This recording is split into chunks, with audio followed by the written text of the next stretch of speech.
ரசிக்கிறேன் ரசிக்கிறேன் தேவனோடு வாழ்க்கையை ரசிக்கிறேன் ரசிக்கிறேன் இயேசுவோடு நாட்களை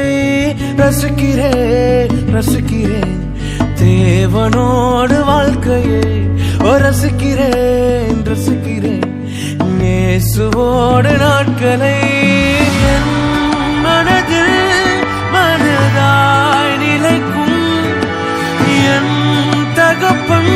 இயேசுவை ரசிக்கிறேன்